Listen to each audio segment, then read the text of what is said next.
Hi, welcome to Anime Recappers. I will talk about the anime titled Death March to the Parallel World Rhapsody. Suzuki Ishiru is a programmer who is working daily without rest to keep up with deadlines for a game called Death March. After crawling under his desk for some sleep, he awakens to find himself in a fantasy world. At first, Suzu thinks it's a dream since he is back to his younger self. After using the map, he was able to locate a huge army of level 50 lizardmen coming his way. As soon as he takes damage by an arrow causing him to bleed, he unintentionally uses the 3 offensive spells in his inventory, sending a huge barrage of meteors towards the army. In the aftermath, he finds that one last lizardman is still standing. The lizardman threw a sword towards Sato, the main man in-game Deba username, prompting that he wants to fight him fair and square. Sato is still terrified, so he tries to dodge the attacks and finally is able to kill him. He decides to scroll through the main menu to save the progress and log out, but he is unable to do so. He then magically heals all his wounds and then opens his stat window to find out that his level has increased from 1 to 310. He then scrolled to the skill window to find a meteor spell and decides to test it again, only for him to blow a whole mountain. The next thing he did was check his inventory, and it was full of rare and powerful stuff. The next thing he decided was to level up his skills since he had none. The next day after waking up, he spots a group of soldiers on his map and a wyvern. The casters and elites in the army fend the wyvern off for a while, but when one of them is launched into the air, Sato jumps to rescue her. After rescuing the girl, she regains consciousness and he introduces himself to her as Sato. The girl tells him that she is Xena, a 17-year-old military mage. Before he could respond, her friends arrive and antagonize Sato. He swiftly maxes out his persuasion and trickery skills to fool them. On the caravan, he scans the city and finds that it has an 80% free population, while the rest, mostly demi-humans, are slaves. After making new identification papers, Sato receives the city visa card, which is valid for 10 days, and then heads over to an inn. After a meal, he heads to the market only to encounter slave demi-humans being treated harshly. The innkeeper's daughter shows him around the market, and he buys her a gift and a dragon mask. On his way back, a wagon with demi-human slaves on board passes by, and one girl with purple hair catches his sight. After returning to the inn, he rests a while and then eats dinner. After contemplating about the past 2 days, Sato concludes that whatever information he needs isn't in his inn chamber, so he puts on a cloak and goes out. His Death March days are over. Now it's time to have fun and relax in this new world he found himself stuck in. On the next day, Azima invites Sato to take him on a tour of the city, and she seems so intent on impressing him as thanks for saving her. While enjoying a snack, Xena's dress gets a stain on it, so a wandering mage offers to clean it for her. After that, they head over to the church of that world's goddess, and Xena explains to him the legend of the blue glowing sword and the hero that fought the Demon King and triumphed as depicted in the mural. During their ride back, they encounter a large mob throwing rocks at demi-humans, calling them demons, instigated by the goons in the crowd and the evil priest. Sato takes them out one by one, and after showing the crowd what a fraud the priest is, the slave owner transforms into a demon and drags everyone in the area into a dungeon-like place. Sato wakes up and finds himself separated from Xena, and only the slave girls are with him. He feeds them, clothes them, gives them water, and then gives them names. After that, he opens a 3D model of the dungeon map he is stuck in and finds out that it is huge and swarming with monsters. So he gives Lisa a weapon and tells her to stay close to him and never leave his side in case of danger. As they went further into the dungeon, they got attacked by monstrous beings. Sato decided that for the girls to get experience, they have to participate in the battle to receive an assist on kill. On their way, they find an abandoned cottage with lots of books, elixirs, and items. Thanks to the new items they found, the girls became more powerful and adept at fighting, so that they were able to defeat a monster on their own without Sato's help. He then encounters a purple slime, and Lisa teaches him that to kill it off effectively, he has to destroy its core beyond repair. Suddenly, a secret wall opens and a beast emerges attacking Sato. However, Sato had set up a trap earlier and got rid of him easily.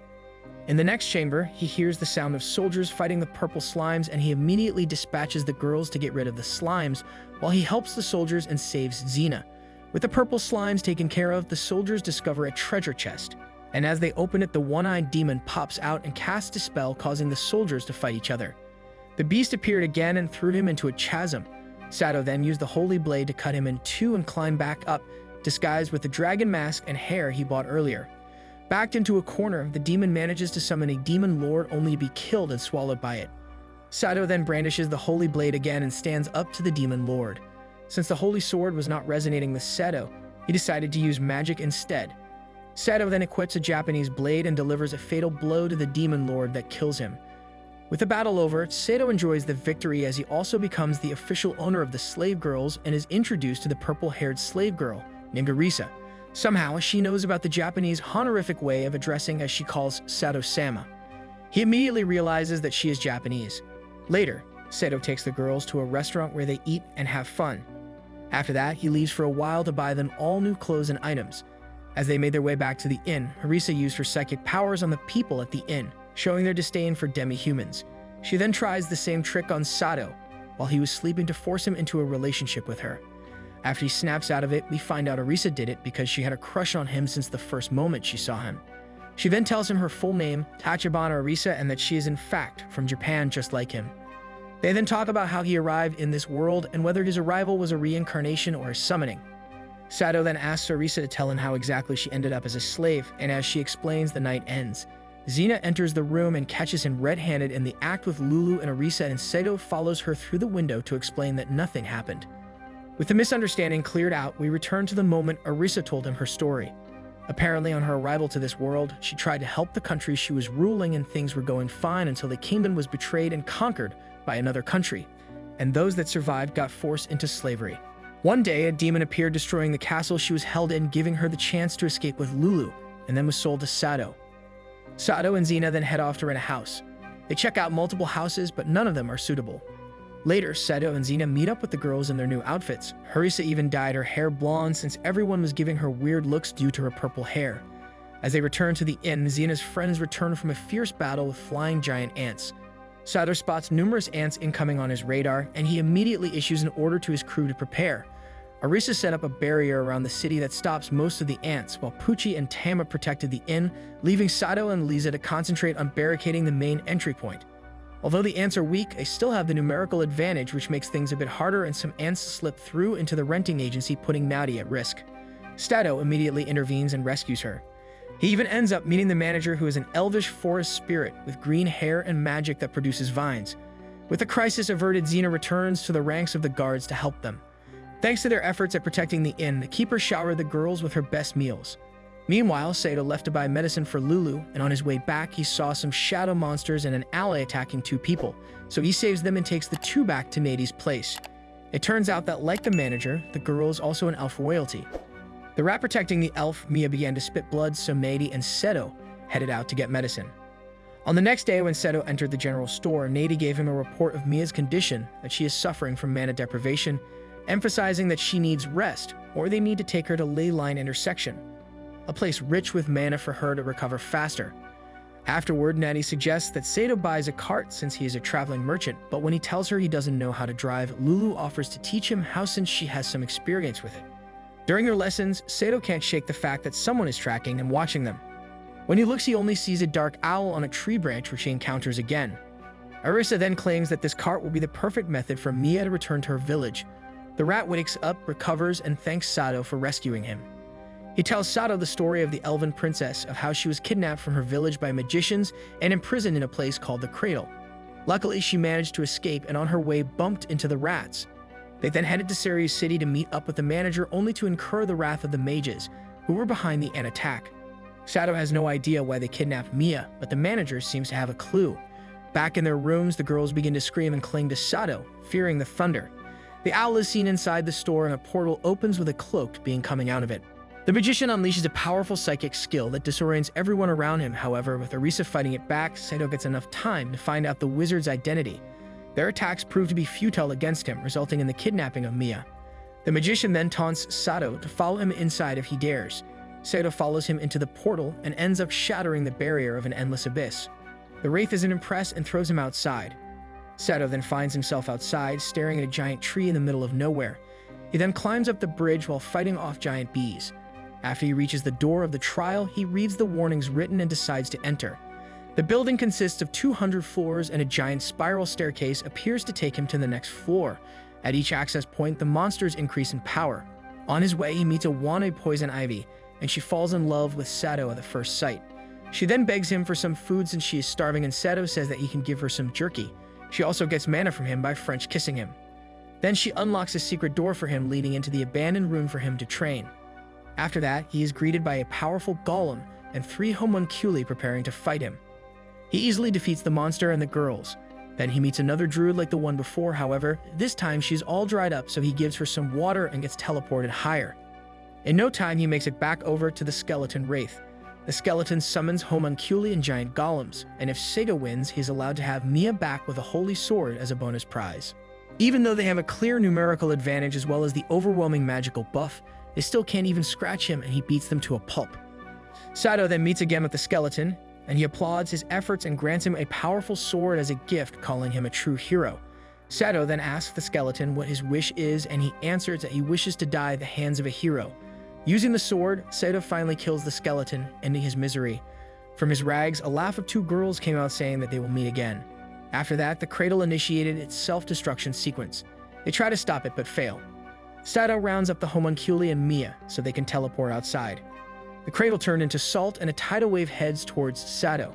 He ran towards the lake to escape the tidal wave and fired his flame shots at the water to stop the salt by farming a water wall. From a safe distance, he was able to witness the cradle turn into salt and collapse into the ground. As Sato reunites with his crew and he sees Orisa crying.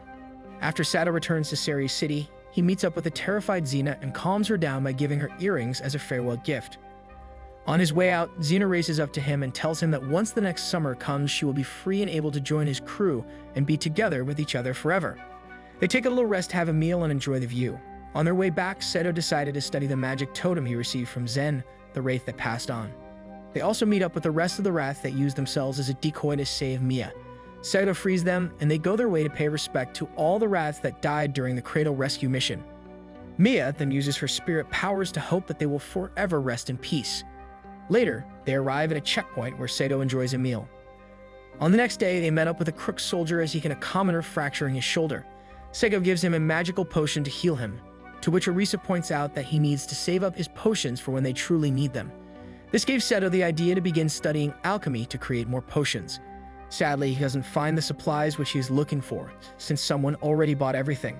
Afterward, Sato sends Lisa back to the crew. He disguises himself to buy some magical scrolls from the shop to explore the dark areas in his vicinity. He enters an area called the Forest of Illusion. Within seconds, he is attacked. However, Sato was faster and survived it. After that, a large bird falls from the sky and a witch comes off it. She introduces herself as the guardian of the Forest of Illusions that guards the mana source in this forest. The old caster then teaches him a special potion recipe and lights for him the path to return to his crew. She also gives him a letter to deliver to someone. The next day, Mixo was delivering the potions to the city, but she was attacked by bandits. Sato and his crew intervene, yet it's all for nothing because she gets ambushed, resulting in the loss of 180 vials of the potions. The governor who set them up, by the way, didn't accept what happened as an excuse and ordered them to make 180 potions by the end of the day. Sato then calls his bluff and states that the agreement never stated the witch herself has to do the potions. Sato then promises to provide potions of better quality until the end of the day. Mixa then reminds him that even if he had all the ingredients, it still won't be enough to create the potions without the special vials that they are stored in. So he goes to plead with the man that was going to teach him pottery for his help, who after thinking about it for a while accepts. Sato then divides the girls into two groups to help him make the vials and to prepare the potions. Sato makes a couple of vials, but the potter tells him that they need 5 days to dry. So he decides to create a new spell to solve this issue. He lets Mia execute the spell. The evil governor sends his henchmen to ruin their plan, so they destroy the kiln thinking they ruined the vials. However, Sato was smarter than them and had already come up with a countermeasure.